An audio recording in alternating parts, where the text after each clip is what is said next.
충격적인 일이 발생했습니다. 미국 하버드 대학교 강의실에서 한글을 둘러싼 격렬한 논쟁이 벌어진 것인데요. 한글이 정말 그렇게 혁신적인 문자인가요? 한국 문화는 단지 최근의 유행처럼 떠오른 것뿐인데 과대평가된 것 아닌가요? 미국인 경영대학원생의 발언에 강의실은 순간 얼어붙었습니다.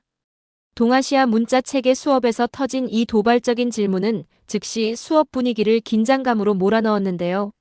한글은 단순한 유행이 아닙니다.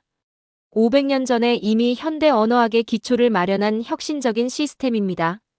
교수의 단호한 반박에도 미국 학생은 냉소적인 태도를 버리지 않았습니다. 이 학생의 한국 문화에 대한 편견은 과연 어디서 비롯된 것일까요? 그리고 이 논쟁은 어떻게 진행되었을까요? 도서관에서 우연히 발견한 한 권의 책, 한글 체험 수업에서 처음 쥐어본 붓, 그리고 학기 말 발표에서 벌어진 뜻밖의 고백까지. 하버드 캠퍼스에서 벌어진 한 외국인의 문화적 편견과 그 변화의 여정. 지금 시작합니다. 안녕하세요, 여러분.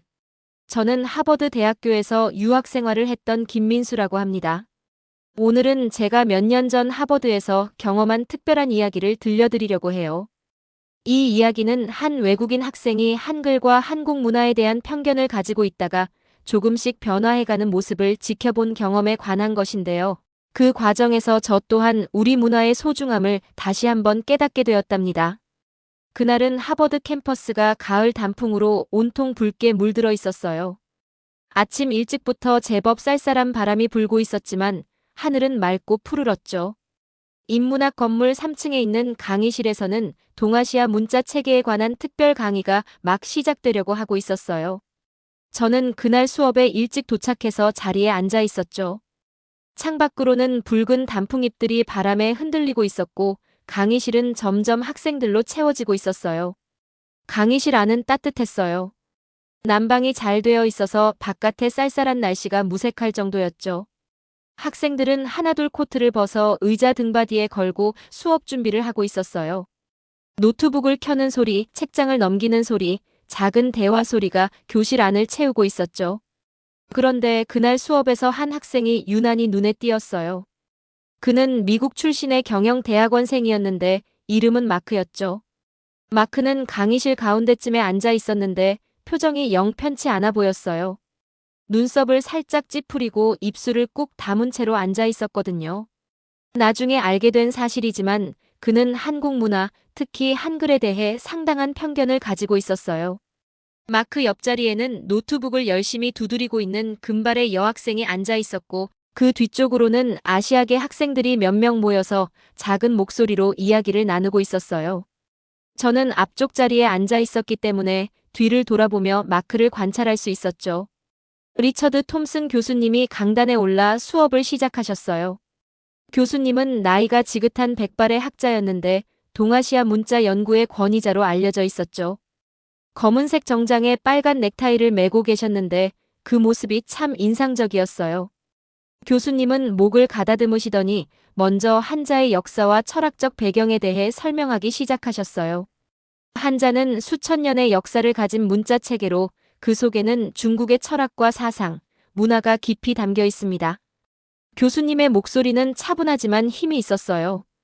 학생들은 집중해서 듣고 있었고 중간중간 필기를 하거나 고개를 끄덕이며 이해하고 있다는 표시를 보이고 있었죠. 스크린에는 다양한 한자와 그 변천 과정을 보여주는 슬라이드가 보이고 있었어요. 그러다 교수님의 주제가 한글에 대한 이야기로 넘어갔어요. 스크린에는 한글의 기본 자음과 모음이 나타났고 교수님은 열정적인 목소리로 설명하기 시작하셨죠. 한글은 15세기 세종대왕에 의해 만들어진 백성들이 쉽게 배울 수 있도록 고안된 혁신적인 문자 체계입니다. 당시 한자를 배우지 못했던 일반 백성들을 위해 만들어진 것이죠. 교수님의 말씀에 강의실은 잠시 조용해졌어요. 학생들은 신기한 듯 서로 눈빛을 교환하고 있었고 몇몇은 노트북에 열심히 타이핑을 하고 있었죠. 창문 밖에서는 바람이 불어오고 있었고 멀리서 종소리가 희미하게 들려오고 있었어요. 그런데 갑자기 마크가 손을 번쩍 들었어요. 그의 얼굴에는 약간의 불만이 묻어 있었죠. 교수님은 미소를 지으며 마크를 가리키셨어요. 네, 마크 학생. 질문이 있으신가요? 마크는 자리에서 살짝 상체를 앞으로 기울이며 또렷한 목소리로 말했어요. 교수님, 질문이 있습니다. 한글이 정말 그렇게 혁신적인 문자인가요? 제가 알기로는 한국의 문화나 한글 같은 것들은 최근에 와서 유행처럼 떠오른 것뿐인데 과대평가된 것 아닌가요? 마크의 질문에 강의실에 작은 술렁임이 일었어요. 몇몇 학생들은 눈살을 찌푸리고 있었고 다른 학생들은 고개를 갸웃거리고 있었죠.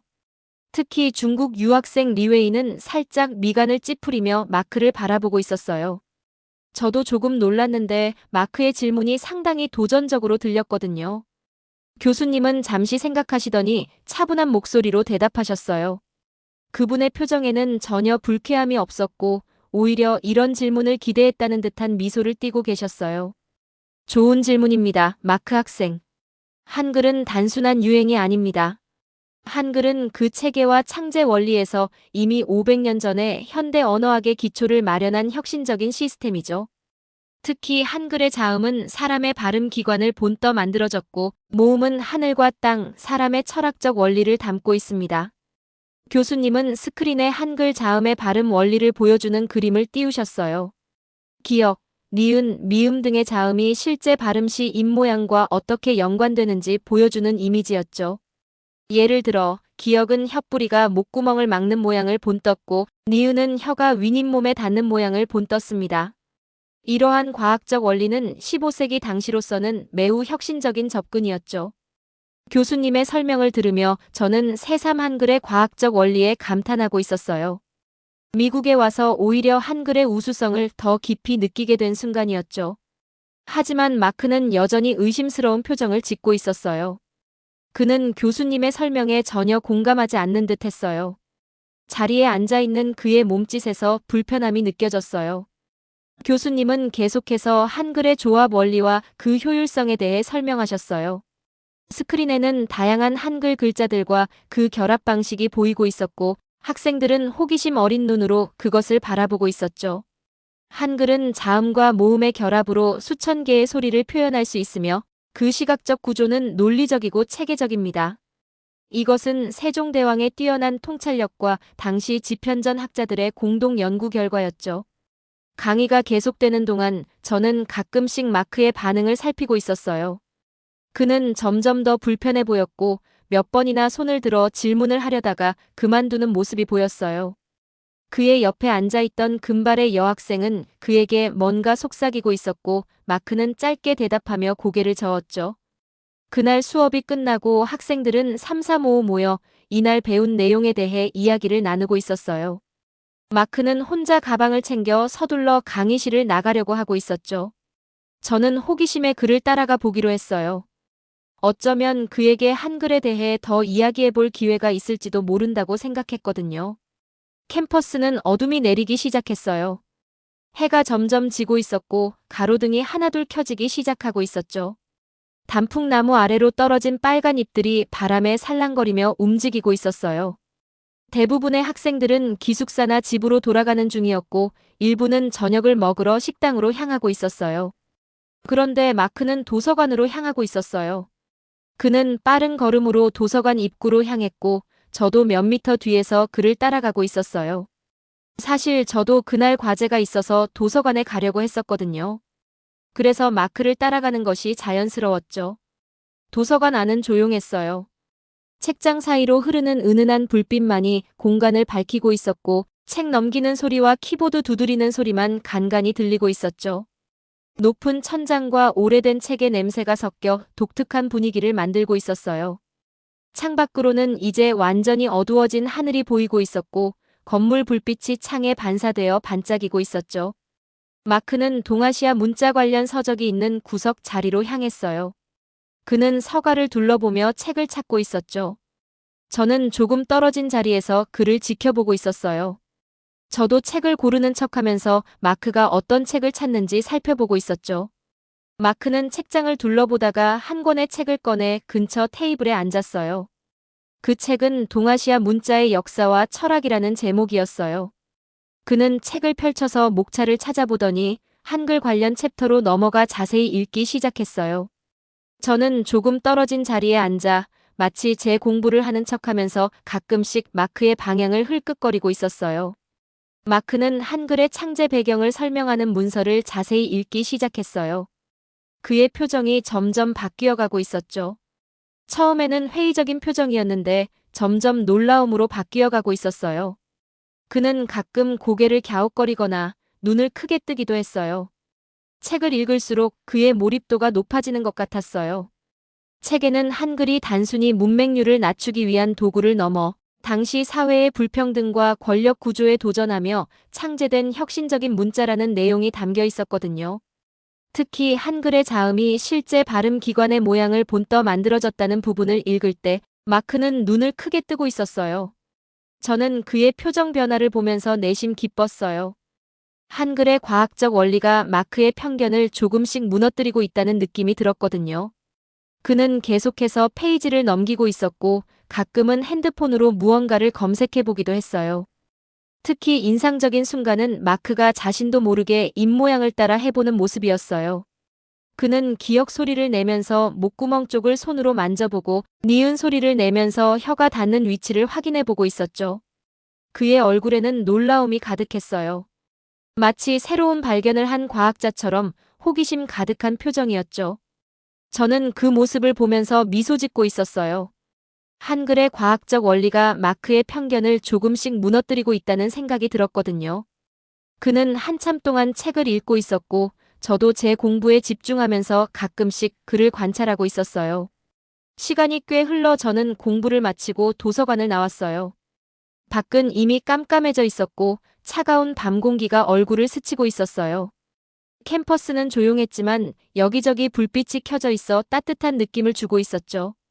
걸어가면서 오늘 있었던 일을 곱씹어 보았어요. 마크의 표정 변화, 특히 한글에 대해 읽으면서 보였던 그의 놀라움이 계속 생각났어요. 다음 날 캠퍼스에서 우연히 마크를 마주쳤어요. 그는 아프리카계 학생 다이앤과 중국 유학생 리웨이와 이야기를 나누고 있었죠. 저는 그들에게 인사를 하고 잠시 대화에 끼어들었어요. 그때 다이앤이 마크에게 말하고 있었어요. 오늘 오후에 캠퍼스 내 한국문화원에서 한글 체험 수업이 있대. 나랑 리웨이가 가기로 했는데 너도 같이 갈래? 다이앤은 밝은 표정으로 마크를 바라보고 있었어요. 그녀는 항상 새로운 문화를 체험하는 것에 열정적이었죠. 리웨이도 고개를 끄덕이며 마크를 바라보고 있었어요. 마크는 잠시 고민하는 표정이었어요. 그는 머리를 극적이며 주저하는 듯 했죠. 그러다 시간이 되면 잠깐 들르게라고 말했어요. 그의 목소리에는 여전히 확신이 없었지만 적어도 완전히 거절하지는 않았죠. 저는 그 말을 듣고 조금 놀랐어요. 마크가 한글에 관심을 갖기 시작했나 하는 생각이 들었거든요. 아마도 어제 도서관에서 읽은 내용이 그에게 어느 정도 영향을 미친 것 같았어요. 저도 같이 가도 될까요? 제가 물었어요. 다이앤이 환하게 웃으며 고개를 끄덕였어요. 물론이죠. 더 많은 사람이 함께하면 더 재미있을 거예요. 그래서 그날 오후 우리는 함께 한국문화원으로 향했어요. 문화원은 캠퍼스 동쪽 끝 작은 건물 2층에 있었어요. 건물 앞에는 태극기와 미국 국기가 나란히 걸려 있었고 입구에는 한글로 한국문화원이라고 쓰여 있었어요. 문화원으로 올라가는 계단은 나무로 만들어져 있었고 벽에는 한국의 풍경 사진들이 걸려 있었죠. 문화원에 도착했을 때 다이앤과 리웨이가 이미 와 있었어요. 그들은 입구에서 우리를 기다리고 있었죠. 잠시 후 마크도 도착했어요. 그는 약간 지각했는데 수업이 있어서 늦었다고 했어요. 마크는 무뚝뚝한 표정이었지만 그의 눈에서는 호기심이 느껴졌어요. 문화원 내부는 아늑했어요. 전통적인 한국의 분위기와 현대적인 감각이 조화롭게 어우러진 공간이었죠. 한쪽 벽에는 한글 서예 작품들이 걸려 있었고 다른 쪽에는 한국 도자기와 전통 공예품들이 전시되어 있었어요. 중앙에는 긴 테이블이 놓여 있었고 그 주변으로 의자들이 배치되어 있었죠. 테이블 위에는 붓, 먹, 종이 등이 준비되어 있었어요. 한글 체험 수업은 정말 즐거웠어요. 젊은 여성 강사가 한글의 기본 원리를 설명하고 학생들에게 직접 붓과 먹을 사용해 한글을 써보도록 지도하고 있었죠. 강사는 밝은 미소로 모두를 맞이했고 친절하게 자리에 안내해 주었어요. 오늘은 한글의 기본부터 배워보는 시간을 가질 거예요. 한글은 세계에서 가장 과학적이고 논리적인 문자 중 하나로 알려져 있어요. 강사의 영어는 유창했고 설명도 명확했어요. 그녀는 화면에 한글의 기본 자음과 모음을 보여주며 설명을 이어갔죠. 한글은 14개의 기본 자음과 10개의 기본 모음으로 모든 소리를 표현할 수 있는 체계적인 문자예요. 이 기본 글자들을 조합하면 수천 개의 소리를 표현할 수 있죠. 학생들은 강사의 설명을 주의 깊게 듣고 있었어요. 다이앤은 열심히 메모를 하고 있었고 리웨이는 고개를 끄덕이며 이해하고 있다는 표시를 보이고 있었죠. 마크는 팔짱을 끼고 약간은 방어적인 자세로 앉아 있었지만 그의 눈은 화면을 떠나지 않고 있었어요. 강사는 각자에게 붓과 먹, 그리고 연습용 종이를 나눠주었어요. 그리고 기본적인 붓 사용법을 시범 보였죠. 붓을 너무 꽉 쥐지 마세요. 자연스럽게 잡고 부드럽게 움직이는 것이 중요해요. 강사의 지도에 따라 마크는 처음으로 붓을 들어 한글을 써보고 있었어요. 처음에는 손이 많이 떨렸지만 점점 붓의 감각을 익혀가고 있었죠. 그의 표정이 점점 진지해지고 있었어요. 마치 한글의 아름다움에 빠져들고 있는 것 같았어요. 한글 자음이 발음 기관의 모양을 본떠 만들어졌다는 사실 알고 계셨나요? 강사가 이렇게 말하자 학생들이 놀라는 표정을 지었어요. 다이앤은 감탄사를 내뱉었고 리웨이는 고개를 끄덕이며 감탄하고 있었죠. 마크는 어제 도서관에서 읽은 내용이 떠올랐는지 살짝 고개를 끄덕였어요. 예를 들어 기억은 혀뿌리가 목구멍을 막는 모양이고 니은은 혀가 윗 잇몸에 닿는 모양이에요. 한번 여러분의 입모양을 확인해 보세요. 학생들은 각자 소리를 내보면서 자신의 발음 기관을 확인해 보고 있었어요. 마크도 조용히 따라하고 있었죠. 그의 눈에는 이제 호기심이 가득했어요. 수업이 진행되면서 우리는 각자 자신의 이름을 한글로 써보는 시간을 가졌어요. 강사는 각자의 이름을 한글로 어떻게 표기하는지 알려주었고 우리는 그것을 붓으로 써보았죠. 다이앤은 자신의 이름이 한글로 표기된 것을 보고 기뻐했고 리웨이도 만족스러운 표정으로 자신의 작품을 들여다보고 있었어요. 마크는 자신의 이름을 여러 번 써보고 있었어요. 처음에는 글자가 삐뚤빼뚤했지만 계속 연습하면서 점점 나아지고 있었죠. 그는 완성된 작품을 바라보며 살짝 미소 짓고 있었어요. 그 순간 저는 마크의 마음에 작은 변화가 시작되고 있다는 것을 느꼈어요. 수업이 끝나고 우리는 함께 근처 카페로 향했어요. 날씨가 쌀쌀해져서 따뜻한 음료가 생각나는 저녁이었거든요. 카페 안은 아늑했고 창가 자리에 앉아 캠퍼스 풍경을 바라볼 수 있었어요. 나무들 사이로 보이는 불빛들이 아름다웠죠. 오늘 수업 정말 재미있었어. 다이앤이 열정적으로 말했어요. 그녀는 핫초코를 마시며 기분 좋은 표정을 짓고 있었죠. 응, 한글의 구조가 정말 논리적이더라. 리웨이도 고개를 끄덕이며 말했어요. 중국어를 쓰는 내 입장에서도 한글의 체계적인 면이 인상적이었어. 마크는 조용히 커피를 마시고 있었어요. 그러다 잠시 생각에 잠긴 듯 하더니 입을 열었어요. 솔직히 말하면 나는 원래 한글이 그렇게 특별한 문자라고 생각하지 않았어. 한국 문화 전반에 대해서도 별로 관심이 없었고 그냥 일시적인 유행 정도로 여겼지. 하지만 오늘 직접 써보니까 생각보다 흥미롭네. 마크의 솔직한 고백에 우리는 잠시 놀랐어요. 그는 여전히 완전히 마음을 열지는 않은 것 같았지만 적어도 이전보다는 훨씬 열린 태도를 보이고 있었죠. 한글의 어떤 점이 흥미로웠어? 제가 조심스럽게 물었어요. 마크는 잠시 생각하더니 대답했어요.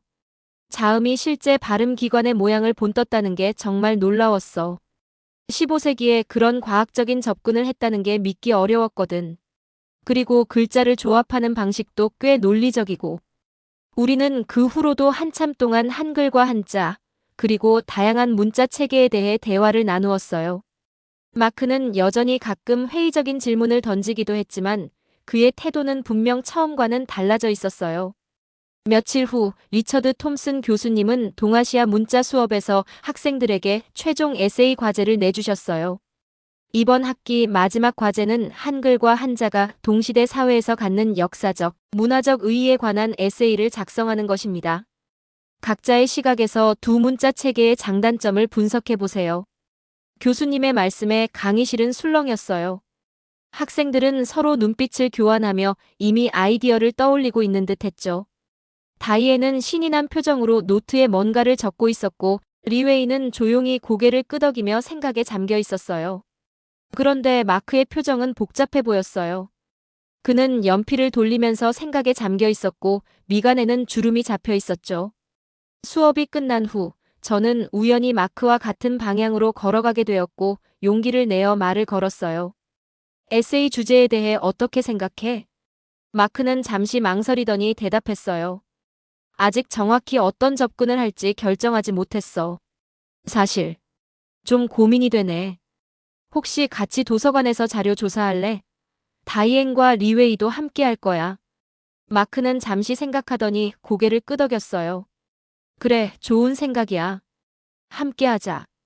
그날 오후, 우리 넷은 도서관의 조용한 구석에 자리를 잡고 앉았어요. 테이블 위에는 책과 노트북이 가득했고 각자 자료를 찾아보고 있었죠. 나는 한글의 디지털 시대 적응성에 대해 쓰려고 해. 다이앤이 말했어요. 한글은 디지털 환경에서 키보드 입력이 정말 편리하더라고. 모음과 자음의 조합 방식이 컴퓨터 코딩과도 잘 맞는 것 같아. 리웨이는 고개를 끄덕이며 말했어요. 나는 한자와 한글의 상호 보완적 관계에 초점을 맞추려고 해. 한국에서는 한자어가 많이 쓰이면서도 한글로 표기하는 독특한 시스템이 발전했잖아. 나는 한글의 미학적 측면과 현대 디자인에서의 활용에 대해 쓰려고 해. 제가 말했어요. 한글의 기하학적 구조가 현대 디자인에 어떻게 영감을 주는지 말이야. 마크는 우리의 이야기를 듣고 있었지만 여전히 무엇에 초점을 맞출지 결정하지 못한 듯 했어요. 그의 표정은 여전히 고민스러워 보였고 손가락으로는 계속 책상을 두드리고 있었죠. 넌 어떤 주제로 쓸 거야, 마크? 다이앤이 물었어요. 마크는 잠시 망설이다가 대답했어요. 아직 정확히 결정하지 못했어. 한글의 과학적 원리에 대해 조사해봤는데 흥미로운 점이 많더라고. 하지만 그의 말끝이 흐려졌어요. 마크는 여전히 자신의 생각을 명확히 정리하지 못하고 있었어요. 하지만 리웨이가 궁금한 표정으로 물었어요. 아니, 그냥 나는 한국 문화가 종종 과대평가된다고 생각하거든. 한글의 우수성도 약간은 과장된 것 같고. 마크가 조심스럽게 말했어요. 다이앤과 리웨이는 서로 눈빛을 교환했어요. 그들은 마크의 생각을 바꾸려고 하기보다는 그가 스스로 생각을 정리할 수 있도록 도와주고 싶었어요. 그럼 내 에세이에서 그 두 가지 측면을 모두 다루면 어떨까? 리웨이가 제안했어요. 한글의 과학적 원리와 가치를 인정하면서도 너가 생각하는 한계점도 함께 분석하는 거지. 마크의 눈이 잠시 반짝였어요. 그것은 그가 생각하지 못했던 접근법이었어요. 객관적으로 분석하면서도 자신의 시각을 담을 수 있는 방법이었죠. 그거 좋은 생각인 것 같아. 마크가 말했어요.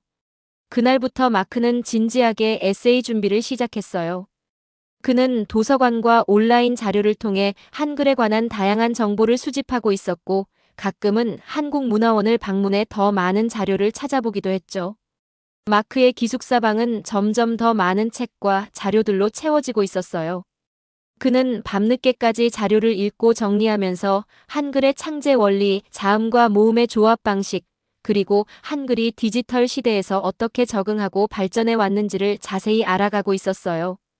그러던 어느 날 밤, 마크는 노트북 앞에 앉아 에세이의 첫 문장을 쓰기 시작했어요. 한글은 단순히 서구의 기준으로 평가할 수 없는 독자적인 문화적 가치와 역사적 배경을 지닌 혁신적인 문자 체계이다. 마크는 이 문장을 쓰고 잠시 멈춰 화면을 바라보았어요.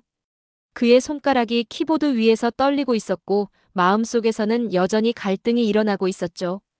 하지만 그는 계속해서 글을 써내려가기 시작했어요. 그는 한글의 기초 원리, 자음과 모음의 조합 방식, 그리고 한글이 디지털 시대에서 어떻게 적응하고 발전해 왔는지를 상세하게 서술했어요. 특히 세종대왕이 한글을 창제한 배경과 그 의미에 대해 많은 부분을 할애했죠. 한글의 창제 원리는 당시 사회의 불평등에 대한 도전적 시도였으며 그 체계적 설계는 오늘날에도 많은 언어학자와 디자이너에게 영감을 주고 있다. 마크는 이런 문장들을 쓰면서도 자신이 이전에 가졌던 생각들과 충돌하고 있다는 것을 느끼고 있었어요. 그는 사실을 객관적으로, 학술적으로 서술하려고 노력하고 있었지만 여전히 그의 마음 한켠에서는 한국 문화에 대한 의심의 목소리가 들려오고 있었죠. 결국 그는 에세이의 마지막 부분에 자신의 생각을 솔직하게 담기로 결정했어요. 그러나 이러한 주장은 때로 과장된 측면이 있으며 한국 문화에 대한 맹목적인 찬사는 오히려 그 한계점을 감추는 셈이다. 한글의 혁신성과 가치를 인정하면서도 객관적인 시각으로 바라볼 필요가 있다. 마크는 이 문장을 쓰고 깊은 숨을 내쉬었어요. 그는 자신의 에세이가 완벽한 학술 논문이라고 생각하지는 않았지만 적어도 자신의 생각을 정직하게 담아냈다고 느꼈어요. 그것은 단순한 과제물이 아니라 그의 내면에서 일어나고 있는 변화와 갈등을 보여주는 기록이었죠. 마크가 에세이를 작성하는 동안 다이앤과 리웨이, 그리고 저도 각자의 에세이를 열심히 준비하고 있었어요. 때로는 함께 모여 서로의 글을 읽어주고 피드백을 주고받기도 했죠. 마크, 내 에세이 정말 흥미롭다. 다이앤이 마크의 초안을 읽고 말했어요. 한글에 대한 깊은 분석과 함께 너만의 관점도 잘 담겨 있어. 리웨이도 고개를 끄덕이며 말했어요. 특히 한글의 과학적 원리에 대한 부분이 잘 설명되어 있어. 그런데 마지막 부분에서 내가 말한 한계점은 구체적으로 어떤 걸 의미하는 거야? 마크는 잠시 생각에 잠겼어요. 사실 그가 말한 한계점은 그의 개인적인 편견에서 비롯된 것이었지만 그는 이를 객관적으로 표현하려고 노력하고 있었어요. 글쎄, 내 생각에는 한글이 혁신적인 문자 체계인 것은 맞지만 때로는 그 가치가 지나치게 미화되는 경향이 있는 것 같아. 마크가 조심스럽게 말했어요. 예를 들어 한글이 다른 문자 체계보다 배우기 쉽다는 주장은 실제로 검증하기 어려운 부분이 있고 우리는 마크의 말에 귀 기울이고 있었어요. 그의 의견에 완전히 동의하지는 않았지만 그의 시각을 존중하려고 노력하고 있었죠. 내 말도 일리가 있어. 리웨이가 대답했어요. 모든 문자 체계는 각자의 역사적, 문화적 맥락에서 발전해 왔으니까 단순히 우열을 가리기는 어렵지. 우리는 오랜 시간 이야기를 나누며 서로의 생각을 공유하고 있었어요. 그 과정에서 마크는 조금씩 자신의 편견을 인식하고 더 열린 마음으로 한글을 바라보려고 노력하고 있었죠. 드디어 학기 말 발표 시간이 찾아왔어요. 하버드 캠퍼스는 하얀 눈으로 뒤덮여 있었고 강의실은 학생들의 열기로 가득 차 있었죠.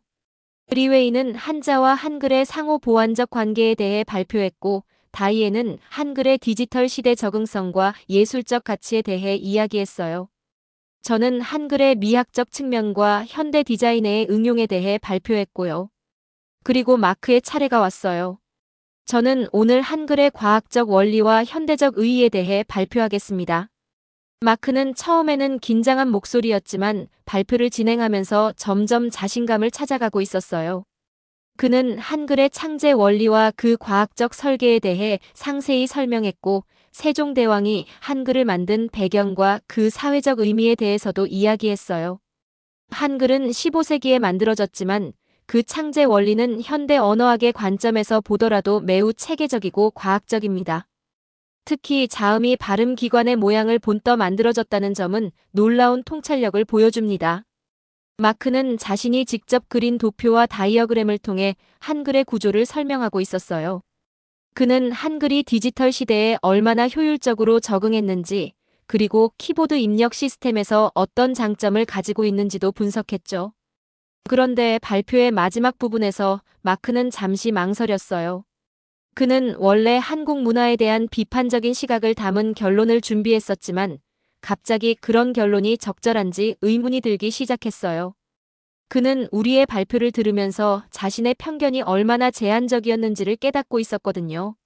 마크는 잠시 생각에 잠겼다가 원래 준비한 슬라이드를 넘기지 않고 즉석에서 말하기 시작했어요. 제가 처음에 한글을 접했을 때 저는 한국 문화와 한글이 단순히 일시적인 유행에 불과하다고 생각했습니다. 강의실이 갑자기 조용해졌어요. 학생들은 마크의 갑작스러운 고백에 놀란 표정을 짓고 있었죠. 다이앤과 리웨이도 서로 눈빛을 교환하며 마크를 바라보고 있었어요. 저는 긴장된 마음으로 그의 다음 말을 기다리고 있었죠. 하지만 이번 학기 동안 한글을 연구하고 직접 체험해보면서 제 생각이 얼마나 편협했는지 깨닫게 되었습니다. 한글은 단순한 유행이 아니라 깊은 철학과 과학적 원리를 담고 있는 훌륭한 문자 체계입니다. 마크는 진심을 담아 말하고 있었어요. 그의 목소리에서는 더 이상 냉소적인 톤이 느껴지지 않았고 대신 진정한 존중과 인정의 감정이 묻어나고 있었죠. 물론 모든 문화와 문자는 각자의 가치와 한계를 가지고 있습니다. 한글도 예외는 아니겠죠. 하지만 중요한 것은 열린 마음으로 서로 다른 문화의 가치를 인정하고 존중하는 자세일 것입니다. 마크의 발표가 끝나자 잠시 정적이 흘렀어요. 그리고 갑자기 교실 안에서 박수 소리가 터져나왔죠. 리웨이와 다이앤은 환한 미소를 지으며 가장 크게 박수를 치고 있었고 다른 학생들도 마크의 솔직한 고백과 성찰에 감동한 듯 열렬히 박수를 보내고 있었어요. 저도 너무 기뻐서 연신 박수를 치고 있었어요. 리처드 톰슨 교수님도 만족스러운 표정으로 고개를 끄덕이며 말씀하셨어요. 훌륭한 발표였습니다, 마크 학생. 학문적 분석뿐만 아니라 자신의 관점이 어떻게 변화했는지에 대한 성찰까지 공유해 주셔서 감사합니다. 이것이 바로 교육의 진정한 목적이 아닐까 싶네요. 단순히 지식을 습득하는 것이 아니라 더 넓은 시각으로 세상을 바라볼 수 있게 되는 것 말입니다.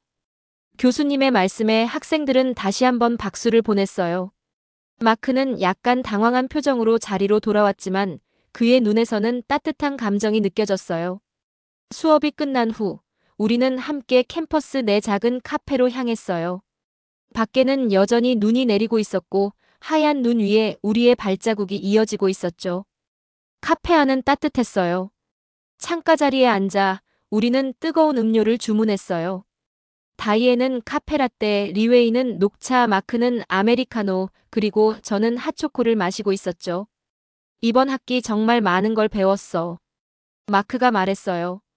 특히 한글에 대해서는 정말 무지했던 것 같아. 나도 많이 배웠어. 한글과 한자가 어떻게 상호작용하는지, 각각의 문자 체계가 어떤 특성을 가지고 있는지 더 깊이 이해하게 됐어. 리웨이가 대답했어요.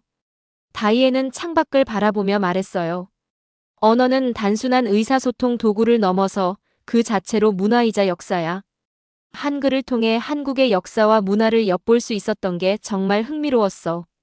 세 사람은 오랜 시간 이야기를 나누며 이번 학기 동안의 경험과 배움을 공유하고 있었어요. 그들의 대화 속에서 마크는 자신이 얼마나 변화했는지 다시 한번 느끼고 있었죠. 사실 처음에는 한글이 단순한 패션에 불과하다고 생각했어. 마크가 솔직하게 말했어요. 한국 문화 전반에 대해서도 별로 관심이 없었고. 그랬었지. 처음 수업 시간에 내가 질문했을 때 나도 좀 놀랐었거든. 리웨이가 웃으며 말했어요. 근데 이제는 어때? 다이앤이 궁금한 표정으로 물었어요. 마크는 잠시 생각에 잠겼다가 대답했어요. 완전히 바뀌었다고 말할 수는 없을 것 같아. 아직도 가끔은 한국 문화가 과대평가되는 부분이 있다고 느껴. 하지만 이제는 적어도 한글이 단순한 유행이 아니라 깊은 철학과 역사를 가진 소중한 문화유산이라는 것은 인정해. 다이앤과 리웨이는 고개를 끄덕이며 미소 지었어요. 그들은 마크의 솔직한 고백에 감사함을 느끼고 있었죠. 그게 바로 문화적 각성의 시작이 아닐까? 리웨이가 말했어요. 모든 것을 한순간에 이해하고 받아들이는 건 불가능해. 하지만 조금씩 열린 마음으로 다가가는 것, 그것이 중요한 첫걸음이지. 저는 그 말을 듣고 깊이 공감했어요. 문화적 편견은 하루아침에 사라지지 않습니다. 하지만 조금씩 변화하는 과정이 중요하다는 것, 그리고 그 변화가 어떤 의미를 갖는지를 배울 수 있었죠. 마크는 고개를 끄덕이며 커피를 마시고 있었어요. 창밖으로 보이는 하버드 캠퍼스는 여전히 눈으로 뒤덮여 있었고 해가 서서히 지고 있었죠. 그 아름다운 풍경 속에서 마크는 이번 학기 동안의 여정을 떠올리고 있었어요. 처음 동아시아 문자 수업에 들어갔을 때의 냉소적인 태도, 도서관에서 한글에 관한 책을 처음 발견했을 때의 호기심, 한국문화원에서 직접 붓으로 한글을 쓰면서 느꼈던 감동, 그리고 오늘 발표에서 자신의 생각이 어떻게 변화했는지 솔직하게 고백했던 순간까지. 이 모든 순간들이 마크의 마음속에 작은 변화의 씨앗을 심었고 그 씨앗은 이제 조금씩 싹을 틔우고 있었어요. 그것이 바로 문화적 각성의 시작이었죠. 우리는 창밖으로 내리는 눈을 바라보며 앞으로의 계획과 꿈에 대해 이야기를 나누고 있었어요. 마크는 방학 동안 한국을 방문해보고 싶다고 했고 다이앤과 리웨이도 관심을 보였죠. 저는 그들에게 한국의 아름다운 곳들을 추천해 주었어요. 이렇게 하버드 캠퍼스에서의 한 학기는 끝나가고 있었지만 마크와 우리의 문화적 여정은 이제 막 시작되고 있었어요. 그리고 그 여정 속에서 우리는 서로 다른 문화를 이해하고 존중하는 법을 조금씩 배워가고 있었죠. 그날의 대화가 끝나고 우리는 각자의 길로 흩어졌어요. 하지만 그 겨울날의 따뜻한 기억은 우리 모두의 마음속에 남아있을 거예요. 특히 마크가 자신의 편견을 넘어 새로운 시각으로 세상을 바라보게 된 순간들은 우리 모두에게 값진 교훈을 남겼답니다. 이 이야기를 통해 여러분도 우리의 문화를 새롭게 바라보고 그 가치를 더 깊이 이해하고 소중히 여기는 계기가 되었으면 좋겠어요. 때로는 다른 사람의 눈을 통해 우리 것의 가치를 새롭게 발견하기도 하는 것 같아요. 그 후 마크가 정말 한국을 방문했는지 그의 한국 문화에 대한 생각이 더 변화했는지는 알 수 없지만 적어도 하버드 캠퍼스에서의 그 겨울, 붉은 단풍잎과 하얀 눈 사이에서 마크의 마음속에 작은 변화가 시작되었다는 것만은 분명해요. 우리가 살면서 당연하게 여기는 것들이 다른 이에게는 새롭고 특별한 것일 수 있어요. 한글의 과학적 원리와 아름다움을 외국인 학생의 눈을 통해 다시 보게 되면서 저 역시 우리 문화의 소중함을 더 깊이 느끼게 되었답니다. 오늘 제가 들려드린 이 이야기가 여러분에게도 작은 울림을 주었기를 바라요. 문화는 서로 이해하고 존중할 때 더 아름답게 빛나니까요. 긴 이야기 들어주셔서 정말 감사합니다. 김민수였습니다. 오늘의 사연은 여기까지입니다. 하버드 캠퍼스에서 펼쳐진 이 이야기는 단순한 학문적 논쟁을 넘어 우리에게 깊은 메시지를 전합니다. 때로는 우리 스스로도 모르게 자국의 문화를 당연하게 여기거나 그 가치를 충분히 인식하지 못하는 경우가 있습니다. 한글의 과학적 원리와 철학적 깊이는 외국인의 눈을 통해 오히려 더 선명하게 비춰지기도 하죠. 문화는 단순한 유행이 아닌 오랜 역사와 정신이 담긴 소중한 유산입니다. 그리고 다른 문화를 열린 마음으로 바라보는 자세는 결국 우리 자신의 문화를 더 깊이 이해하는 길이 됩니다. 한 외국인 학생의 편견이 점차 이해와 존중으로 변화해가는 과정처럼 우리도 우리 문화의 가치를 새롭게 발견하고 소중히 여기는 계기가 되길 바랍니다. 지금까지 긴 영상 시청해주셔서 감사합니다. 다음 영상에서 찾아뵙겠습니다. 더 재미있고 좋은 영상을 원하신다면 구독, 좋아요, 알림 설정 부탁드리겠습니다.